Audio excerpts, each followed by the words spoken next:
ప్రియులారా, మన ప్రభు అయిన యేసుక్రీస్తు నామములో మీకు శుభోదయం. ప్రతిదినం ప్రభుతో అనుదిన ఆత్మీయ ఆహారం. మార్చి 10 మంగళవారం. నేటి లేఖన పఠనం 23వ కీర్తన. నేటి ధ్యాన లేఖనం 23వ కీర్తన మొదటి 2 వచనాలు. యెహోవా నా కాపరి, నాకు లేమి కలుగదు. పచ్చిక గల చోట్లను ఆయన నన్ను పరుండజేయుచున్నాడు. శాంతికరమైన జలముల యొద్ద నన్ను నడిపించుచున్నాడు. వ్యాఖ్యానాంశం: యెహోవా నా కాపరి. వ్యాఖ్యానాంశం: యెహోవా నా కాపరి. వ్యాఖ్యానం: మంచి కాపరి గొర్రెల కొరకు తన ప్రాణం పెట్టాడు అని 22వ కీర్తనలోను, యోహాను సువార్త 10వ అధ్యాయం 11వ వచనంలోనూ చదువుతాం.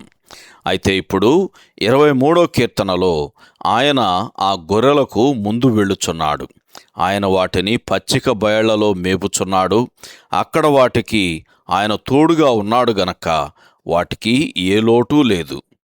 ఆయన వాటి ఎడల శ్రద్ధ కలిగి ఉన్నాడు. బలహీనమైన ఆధారపడే ఈ గొర్రెలు మనకు గుర్తుగా ఉన్నవి. అవి అనుదినము గొర్రెల కాపరి సంరక్షణను అనుభవించుచున్నవి అని యెషయా గ్రంథం 40వ అధ్యాయం 11వ వచనంలోను, అలాగే 49వ అధ్యాయం 10వ వచనంలో కూడా చదువుతాం. సాధారణమైన కృతజ్ఞత ఏమీ తక్కువ కాలేదని ప్రకటిస్తుంది అని లూకా సువార్త 22వ అధ్యాయం 35వ వచనం చదివితే మనకు అర్థమవుతుంది. అయితే విశ్వాసము నాకు లేమి కలుగదు అని ధృవీకరిస్తుంది. నా ఆత్మకు అవసరమైనది ఏమీ తక్కువ కాలేదని తెలుపుతుంది. దానివలన నా ఆత్మ సేదదీరుతుంది అని 3వ వచనం చదివితే మనకు అర్థమవుతుంది. ప్రభు అయిన యేసు నన్ను శాంతికరమైన జలముల యొద్ద నడిపిస్తున్నాడు.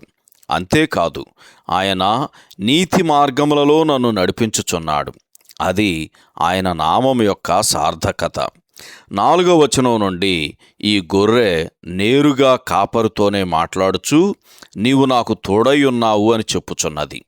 ఆయన సహవాసములో ఉండగా మరణకరమైన గాఢాంధకారపు లోయలో కూడా భయముండదు. మంచి కాపరి దుడ్డుకర్ర, దండము ఆదరిస్తాయి. ఆయన నన్ను ఆపదలన్నిటి నుండి కాపాడతాడు. అంతకు మించి నేను దారి తొలగకుండా కూడా నన్ను కాపాడతాడు. బలమైన శత్రువులు ఉన్నా భయము లేకుండా నేను రాజు బల్ల యొద్ద కూర్చోగలను. ఇక్కడ నా కొరకు స్థలము సిద్ధపరచబడింది.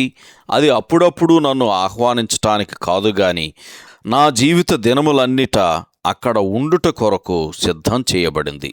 సమూయేలు 2వ గ్రంథం 9వ అధ్యాయం 13వ వచనం చదివి పోల్చి చూడండి. ఆ స్థలము కృపాక్షేమములు గల దేవుని ఇంటిలో ఉన్నది, అనగా నా తండ్రి ఇంటిలో ఉన్నది. నేను నిజముగా అక్కడ సదాకాలము నివసించుట కొరకు ఎదురు చూస్తుండగా ఇప్పుడు విశ్వాసముతో దానిలో నివసిస్తున్నాను. సహోదరుడు జాన్ కోక్లన్. శుభములతో వందనాలు. ఈ సందేశాలకు సంబంధించి కానీ బైబిల్కు సంబంధించి కానీ మీకేమైనా ప్రశ్నలు ఉంటే ఈ క్రింది నంబరుకు వాట్సాప్ ద్వారా పంపించండి. మీ ఆత్మీయ క్షేమాభివృద్ధి కోసం అనుభవజ్ఞుల ద్వారా జవాబులు అందించబడతాయి.